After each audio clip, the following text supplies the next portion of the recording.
So I am here with Shane Lopez. Shane Lopez is a sommelier and restaurant worker in the Los Angeles area. Shane, could you state your name for the camera? Shane Lopez. Awesome. Thank you so much. And Shane, are you currently working? I am not. All right. And when did you start not working? Could you describe your jobs? So I had multiple jobs. I had a job in a wine bar, Augustine Wine Bar in Sherman Oaks. That was something that I did for almost 2 years. And I also worked with a distributor, Chambers and Chambers, based out of San Francisco, where I would sell to various outlets such as wine bars, such as Augustine Wine Bar, in fact. I stopped working right around June. Augustine tried to open in June. We were open for 3 weeks, and then we got shut down at that point. You got shut down in June? I believe it was June. Okay. What changed in June? The restrictions for indoor dining. We were no longer allowed to operate at 25% capacity.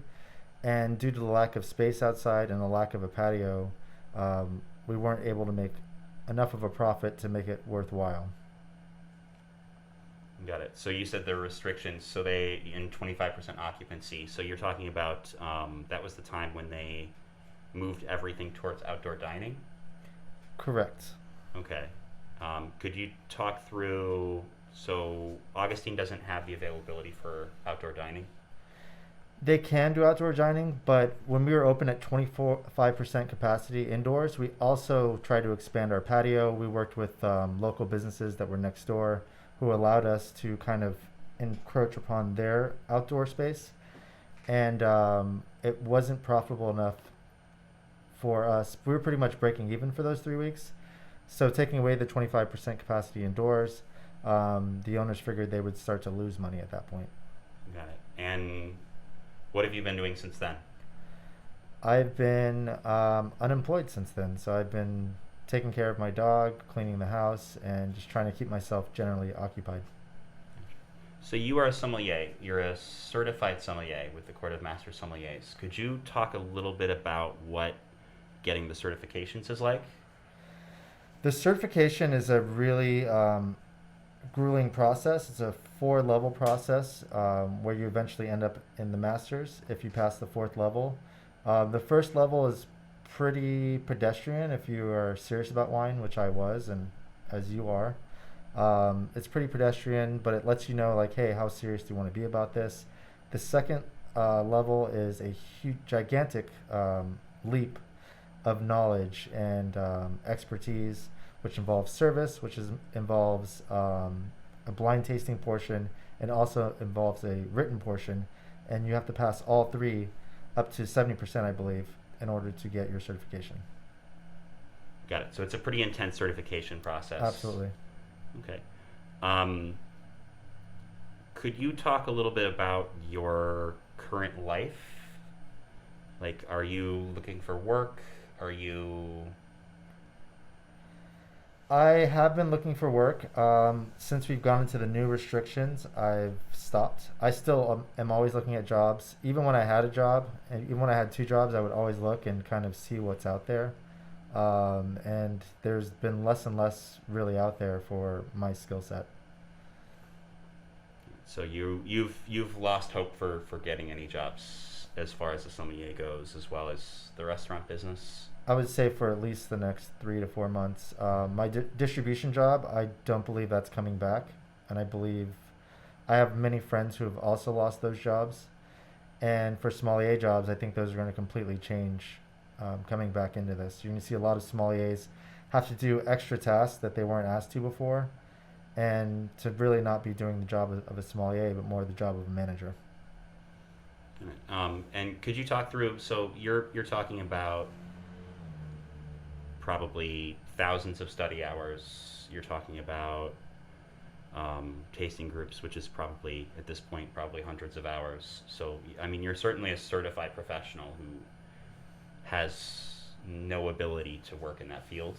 Right. Is what you're saying? Okay. Yep. Do you know anyone who's a sommelier that is working? I know people who found work. who were very fortunate to find work right before our most recent shutdown, and now they've been either furloughed or just let go entirely. Got it. So what was the process of losing your job like at Augustine? So it was, and in June, where were people? Was it a little bit more hopeful than it is now?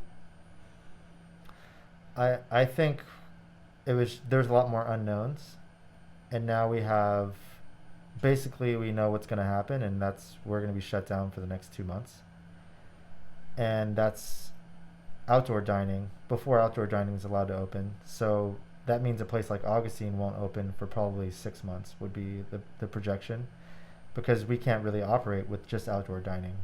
We only were able to do about 6 tables outside. Most of those were only enough for 2 people. And to pay the staff, pay rent, pay electricity, all the things that go into it, it just won't be a profitable endeavor.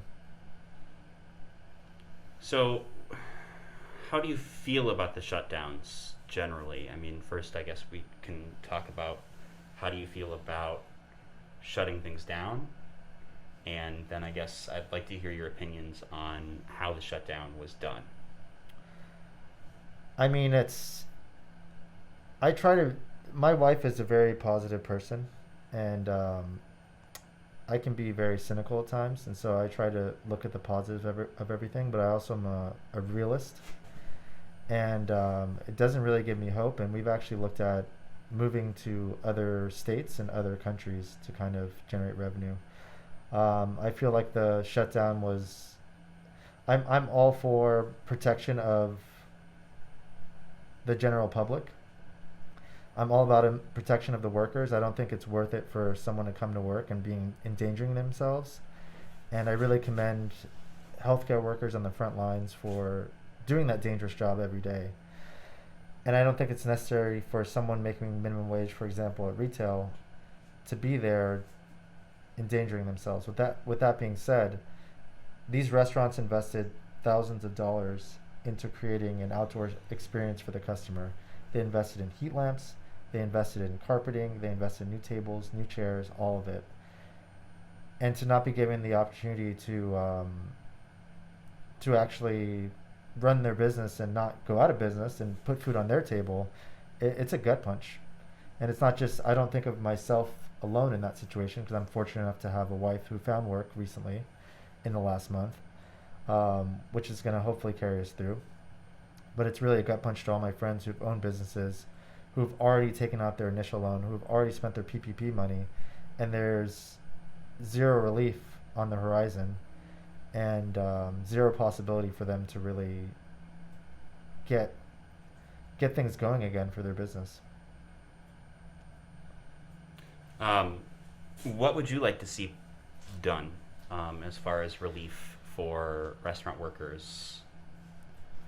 Well, I think the first thing I want to see is some proof of contact tracing that shows that outdoor dining is the cause of the current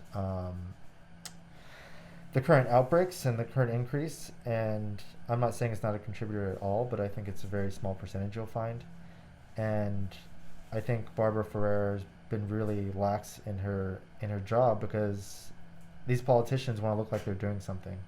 They want to look like they're having an effect on the virus, but realistically, I'm seeing a lot of people I know who went and saw their families on Thanksgiving, people who had been quarantined the entire time, and that's going to continue throughout Christmas, throughout the holiday season. People are going to continue to be irresponsible, and I think they're punishing people for the wrong reasons.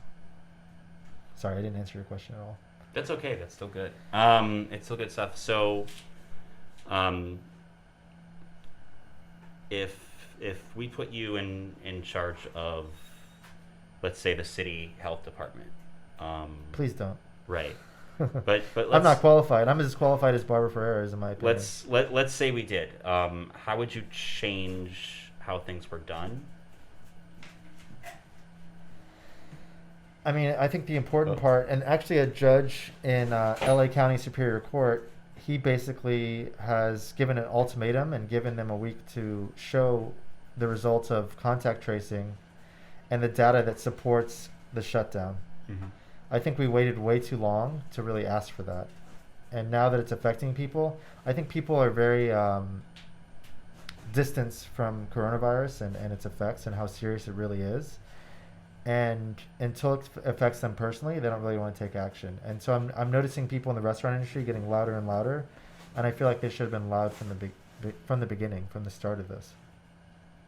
For me, I would just look at every avenue I could to contact trace, and to see where the spread is actually coming from, and then work to get rid of certain things. I think the first thing I would do is restrict air travel, because we're basically creating an incubator for people to go throughout our country to any state, and we may have a shutdown here, but people can come from Florida, from Texas, two governors in two heavily populated states that are suffering, and they can come from there, they can be infected, and there's no checks and balances for how they can come into our state and just affect everyone. We have porous borders, we have 50 states acting differently, and they can spread the virus, and we need to really look at that.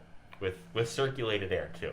Yes. So let's broaden the scope a little bit. Let's put you. Let's say that you share an office with Fauci. Your job is to not only contain the spread, but your job is to do so in kind of a responsible manner. What are some of the things that you would change about how the lockdown was done, and what would you be doing going forward? With it in mind that restaurant workers, I think, are really obviously getting the shaft here. I think the first problem we have is even people within our industry don't know who's the enforcement and who enforces the letter of the law. And they printed out, let's say when I first went back to work, we printed out an 18-page manuscript off of the website for public health, and we went through it line by line and really understand what we had to do. And going through it, we realized, oh, this is based on COVID data 2 months ago. Mm-hmm. And we know so much more. We're learning more and more every day. People are being reinfected now with the virus. And there's just things we didn't know before. For me, I would have a task force in the very beginning. I would have a task force that is, they're assigned to certain sectors. So for example, in my sector, the restaurant industry, they would be assigned to restaurants, and so they would go and find people who are not compliant, and I think it should be pretty severe. I think they should have a $500 fine maybe on the first one. On the second one, we're looking at more, maybe a $2,500 fine, and then on the third one, I think they should be shut down for a certain increment of time, maybe 2 or 3 weeks, so that they can't operate their business if they're not being compliant. So you need to first see if places are being compliant. I think that's really important in all of this. We were being compliant. We were making people use sanitizer when they went to the bathroom. We were making sure they were wearing their masks. We were making sure everything was distanced properly. And we still aren't allowed to operate. And I think people aren't taking a close enough look. It just kind of looks good. Oh, we're going to shut down wineries. We're going to shut down restaurants because clearly people can't be responsible. You're right, they can't. So why is everything else open? Why is a specific industry being targeted? I think it just looks good. I think it looks good to say, oh, we're taking action. We're taking this seriously. Meanwhile, we have Gavin Newsom and others who are eating at the French Laundry, enjoying a very posh dinner, and that's fine. I've eaten at the French Laundry once in my life. It's a great place, but you got to practice what you preach, and you're really going to lose people if you don't. So say you are a busboy, say you are working as a dishwasher. This is a job where you're making minimum wage or close to minimum wage in Los Angeles and pretty much all of the United States. Would you go to work? I mean, that's a really complicated question because it really depends on your personal situation. But if you're trying to put food on your table, if you have kids, if you are looking at being potentially evicted from where you're living, I think you go to work. I think you take whatever work you can. Mm-hmm. What would you need from not just restaurants, but as far as maybe supplied equipment, something like that? What would you be wearing if you were working right now? I'd be wearing a mask like you see me wearing now, and I'd be wearing a face shield, and then I would have access to hand sanitizer and gloves, which was all the things we were doing when we reopened. Do you wonder if every restaurant is compliant right now with the No, CDC regulations? because I know they're not. When things reopened, I actually went to different businesses along the same boulevard as Augustine Wine Bar, and I saw bars that were open where bartenders would wear bandanas that were at their chin and below, where the only person in the actual restaurant, that one of the restaurants I went to, was the busboy, and they were at capacity where it was standing room only, and people seemed really not concerned about it. That's. I need a second to let that hit. That was probably about 4 or 5 different restaurants within a mile Mhm. of Augustine. So we were Yeah. being compliant while others weren't, which didn't deter us. I actually had a friend who is a manager of a popular restaurant in Sherman Oaks, and he called on his neighbor because they were not being compliant, and nothing was done about it. He called 5 times. Um, That's why we need a task force, in my opinion. We need so someone, because we were wondering, is it coming from the city health department? Is it coming from the city itself? Who's going to Mhm. enforce these regulations? And no one knows. Is it the police? Probably not. Who's going to enforce all the regulations? So of course, the easiest thing for them to do is say, "Oh, wash our hands, and we'll just shut down, and we'll ruin the lives of Mhm. millions of people." So you're saying that perhaps we could have avoided the complete shutdown that we're on right now if restaurants were compliant and if there were a task force designed Absolutely. to do things. I did notice. If we cared about minimum wage workers, like you Mhm. said, we wouldn't be in this situation in the first place. We'd be getting aid. The $455 billion that's sitting from the original influx of cash, that would be already handed out to the workers who are suffering. Mhm. And the fact that they gave a $1,200 stimulus without any kind of, it's pretty much like it's giving themselves a pat on the back, and they want to say, "Oh, we gave them $1,200," but $1,200 in Alabama versus California versus any area is completely different. $1,200 here doesn't even pay my rent. And it bears mentioning that a lot of those were not given to um, immigrants without documentation. A lot of the, none of that was actually. There was a case, and I didn't follow up on it, but there's cases where husbands and wives of undocumented workers were dealing with some of the same things. Um, Yeah, I mean we have a which we in have the a restaurant business, as you know, that's particularly concerning. well. What's concerning to me is that if you've lived in LA for any length of time, you've seen the homeless population grow and grow and become more and more severe. And the number one reason for people to become homeless is through loss of jobs, loss of wages. So what are we going to experience at the end of this? When the moratorium is lifted on rents, what are we going to do? Personally, I'm behind about 6 months in rent. And luckily, I have a very forgiving landlord, but not everyone is in my situation. There's landlords who are waiting for that first day where you can't pay rent and you can't pay your back rent, and they're just going to evict you. And so now we have an even bigger homeless problem when Eric Garcetti hasn't even addressed the initial homeless problem. Yeah, I mean, one of my other concerns is what happens to the economy when we get it, 40% occupancy rates. Are people going to be paying their mortgages? Are people going to be paying, these are all drivers of the economy. The last crash was because people were unable to pay their mortgages. What happens when landlords are not able to pay their mortgages because they're not Well, receiving Freddie Mac any and Fannie aid? Mae from the last collapse in 2008 and recession, they're protected because the government is now involved and has ownership, and so they're too big to fail, and the minimum wage worker gets lost in all this. It's really depressing that a lot of people also vote against their own self interest because they don't realize what they're voting for, and we don't live in a pure democracy. We live in a representative democracy. We hire people who are supposed to represent what we want to happen, and right now the politicians within our own state are not representing the people in any way, shape, or form. I would say they're derelict of their duty, to be honest. And there's a reason that here we are. It's Monday, and we're 2 weeks into Eric Garcetti having people protesting in front of his house, and it's for good reason. And it's scary to think that he's going to parlay the disaster here into some kind of White House position. It's like he's being rewarded for being I don't know what, for being incompetent. Failing up. Yeah, failing up. There you go. Right. I mean, one of my biggest concerns is I know he's being looked at for HUD.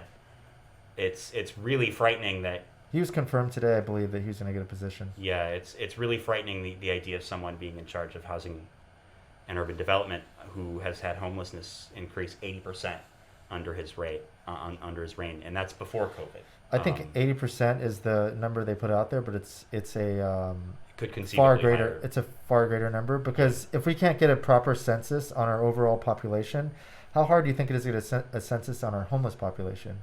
And I say this from my father actually works with rehoming homeless people, the population in LA, and he has told me that it's a far greater number than we even think.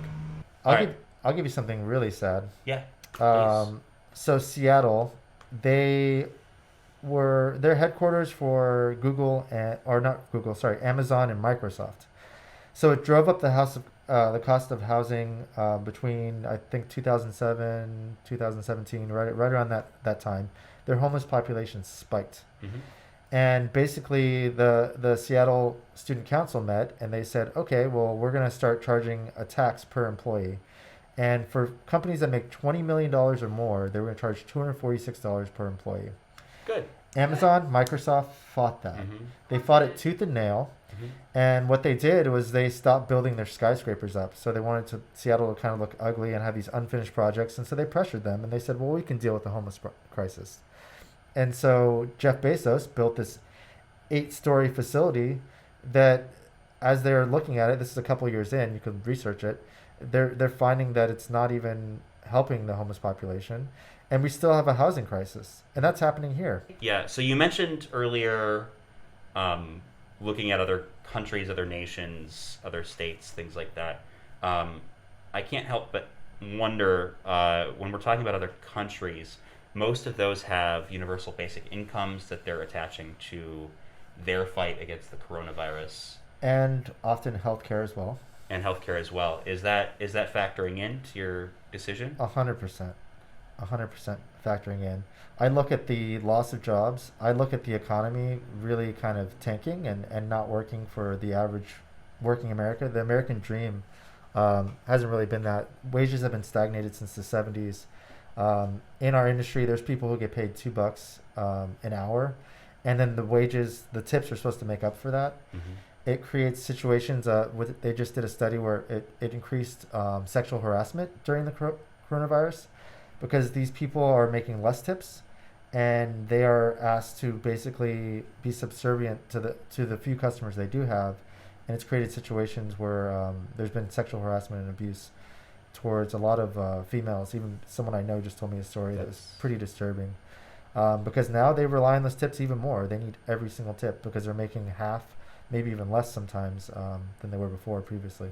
That's something we should follow up on. It just occurred to me that with job availability, sexual harassment always increases because 40%. Yeah. I wanted to talk about hazard pay, because that's something absolutely. that That's a great So point. people risking their lives for minimum wage. The idea, I mean, the only company I know that was doing that was Amazon, Whole Foods specifically, and they did it for a couple weeks. And they did it because of the optics of it, not because they wanted to take care of their employees. That went away quickly, even though they're having record profits. Even though they work for the richest man in the entire world, there's no hazard pay. So if you're a minimum wage employee, you're a busser, you're a dishwasher, I feel like that should be factored in to the fact that you're coming to work and endangering yourself and endangering your family, and endangering anyone you come in contact with when you come back home. If Jeff Bezos gave every single one of his employees $110,000, he would have the same net worth that he did before the coronavirus outbreak. $110,000. And that's just him. That's not the company, which is publicly traded. Imagine if the $455 billion that's sitting, who knows, in some account somewhere, because they can't decide where it's going. going. Of the bill. Right? Imagine if that all went to actual American workers. Yeah. Imagine if that went to the people who need it most, instead of going to Tom Brady or to I was going to say, Staples Center. Staples Center got offered PPP loan. The Lakers ended up getting one. They ended up giving it $1 billion franchise. Right. They have more net worth than small countries, Mhm. and they are given a PPP loan. It's a joke.